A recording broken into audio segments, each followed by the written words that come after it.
Meeting नहीं थी। आज हम सब ने एक छोटी सी वर्कशॉप रखी है और जिसमें हमने कहा कि कुछ नया काम प्रारंभ करने से पहले थोड़ी सी हल्की सी ट्रेनिंग हमको भी चाहिए। हिमाचल के मुख्यमंत्री श्रीमान जयराम ठाकुर जी के दिशा निर्देश और इच्छा के अनुरूप हम एक प्रयास करते रहते हैं कि लोक हितैषी,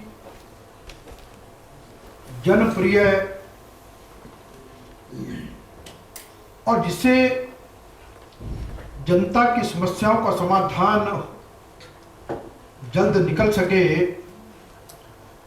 ऐसी कुछ पहल करते जाएं। और उसमें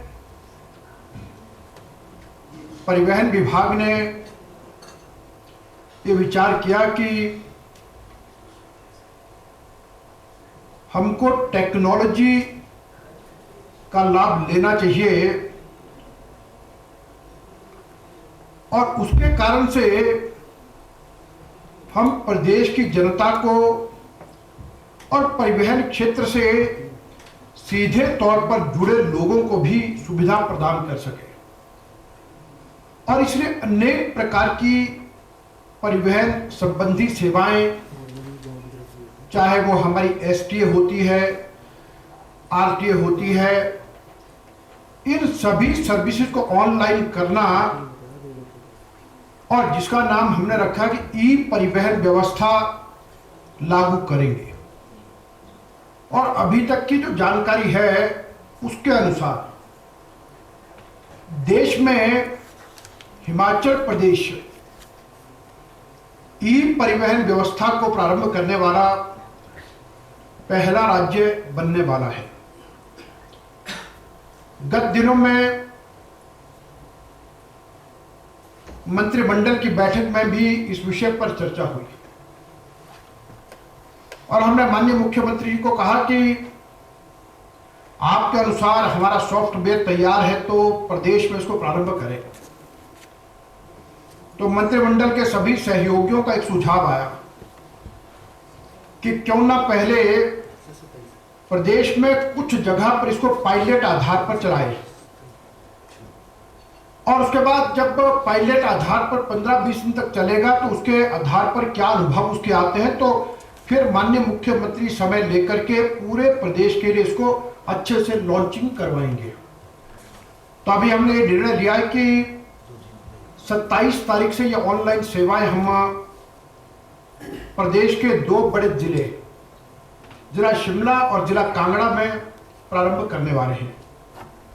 और जिस तरह की छोटी सी वर्कशॉप आज यहाँ पे शिमला में की है, जिसमें शिमला डिस्ट्रिक्ट के हमारे आरटीओ और उसके अतिरिक्त जो आरएलएज हैं, हमारे एसडीएम्स और फिर कुछ जो ट्रांसपोर्ट यूनियन के लोग, स्टेक होल्डर्स, सभी के साथ इस पर हमने वर्कशॉप की। और अभी 2 दिन पहले हमारे डायरेक्टर ट्रांसपोर्ट जेएम पठानिया जी डिस्ट्रिक्ट कांगड़ा की भी इस तरह की छोटी सी वर्कशॉप करके आए हैं। और निश्चित रूप से इन सेवाओं का लाभ मिलेगा, एक नया काम है। और हिमाचल प्रदेश में हम सभी भली प्रकार जानते हैं कि हमारे पास सड़क परिवहन के अतिरिक्त दूसरे साधन नहीं के बराबर हैं।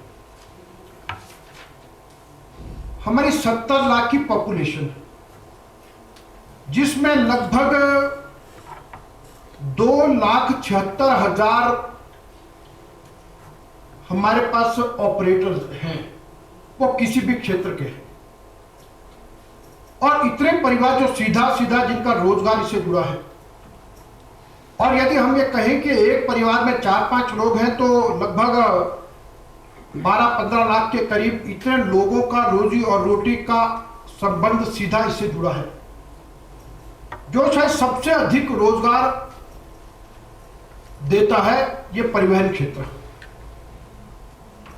और प्रदेश की लगभग 1,20,000 करोड़ की अर्थव्यवस्था, जिसमें लगभग 6,000 करोड़ रुपए का जो हमारी यानी जो हमारा सर्विस सेक्टर है, उसमें से परिवहन क्षेत्र की भागीदारी रहती है। और ऐसे सारे समय में लगभग पूरे प्रदेश का हर नागरिक इससे जुड़ता है। और इस सेवा का लाभ केवल मात्र परिवहन से जुड़े लोगों का नहीं, अब आने वाले दिनों में ऑनलाइन हम ड्राइविंग लाइसेंस के लिए अप्लाई करेंगे, मैं अपनी प्राइवेट गाड़ी खरीदूंगा तो मुझे गाड़ी का रजिस्ट्रेशन करवाना, ऐसे अनेक प्रकार की, यानी हिमाचल प्रदेश का हर नागरिक इससे कहीं ना कहीं लाभान्वित होगा। और फिर हमने ये भी विचार किया है कि कोई भी ऐसा नया काम जब प्रारंभ करते हैं तो कभी कभी एक्सेप्टेंस में भी दिक्कत आती है, तो इसलिए हमने कहा कि हम इस तरह की छोटी वर्कशॉप करते जाएंगे। मित्रों, अभी जो कोरोना का जो समय चला है, हम सबको मालूम है कि इसके बीच में अनेक प्रकार की दिक्कतें जो हम सब लोग झेल रहे हैं, लेकिन इसके साथ साथ तब भी हमको सारी दुनिया रुक नहीं सकती। हम वेबिनार के माध्यम से, वीडियो कॉन्फ्रेंस के माध्यम से, शारीरिक दूरी के नियमों का पालन करते हुए, अपना भी दूसरे का भी ध्यान रखते हुए हमको ये सब काम भी कहीं ना कहीं चलाने पड़ेंगे। और इसीलिए इसमें लगभग हर चीज को इकट्ठा किया है, रोड सेफ्टी संबंधी चीजें भी। तो इसलिए हमने कहा कि हम इसके बाद इन 2 डिस्ट्रिक्ट में भी, शिमला और कांगड़ा में भी, इसी के साथ साथ छोटी वर्कशॉप, वेबिनार और इसके माध्यम से हम बीसी के माध्यम से करेंगे, जहां हमारे आरटीओ के ऑफिस हैं, हमारे एसडीएम्स के हैं, या जो लोग यानी आम जनता में जो मोबाइल से जुड़ सकते हैं, तो ताकि उनको भी इसके संबंध में जो जानकारी दे सके वो दे। तो इतना। और फिर आप सभी मित्रों से मेरा विनम्र आग्रह है कि जब समाज में कोई इस प्रकार के जो पॉजिटिव साइन और जो जनता के हितैषी जो नए काम प्रारंभ होते हैं, तो निश्चित रूप से मीडिया की भूमिका बहुत महत्वपूर्ण रहती है। और मीडिया के कारण से अनेक प्रकार के नए सुझाव, जनता के अनेक प्रकार की समस्याएं और अनेक ऐसी जानकारियां जो शायद हमको नहीं प्राप्त हो पाती हैं, आपके माध्यम से हमको हर तरह की जानकारी प्राप्त होती है। और कहीं ना कहीं उसमें भी जो अच्छी बातें, उनके कारण से सरकार में बहुत से निर्णय करने में, बहुत सी चीजों को समझने में भी अच्छा लगता है। इसीलिए आप सब भी आज कल कोरोना महामारी के समय में सब लोग खूब काम करते हैं, यानी मैं तो कहूँगा कि कोरोना वॉरियर्स मीडिया के लोग हैं, जो हर जगह पर ऐसे समय में भी, लेकिन उन सारी चीज़ों में सबको जानकारी देना, सबका वो रखना, ये सब का सब बहुत चुनौतीपूर्ण कार्य है जो आप सब करते हैं। अब जो लाइनें लगती हैं लंबी लंबी पासिंग के लिए, इसके बाद कब हो जाएगी? निश्चित रूप से जो आपका जो प्रश्न है कि आखिरकार एक जन सामान्य कोई भी व्यक्ति बार बार सरकारी कार्यालय में जाए क्यों? हमको मालूम है कि जब नई सरकार बनी तो मुख्यमंत्री जी ने एक बात कही कि बार बार कई बार कार्यालयों में जाने के कारण से अनेक वर्षों का बिगड़ा ढांचा ऐसा कि आम जन सामान्य परेशान होता है।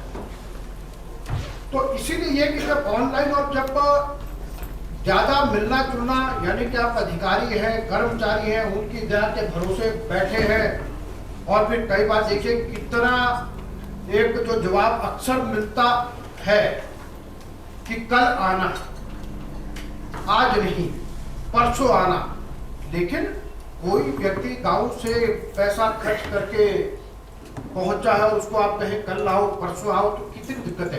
और इसीलिए उस सब दिशा में, जिसके कारण से जो हमारा उपभोक्ता है उसका भी खर्चा नहीं होगा।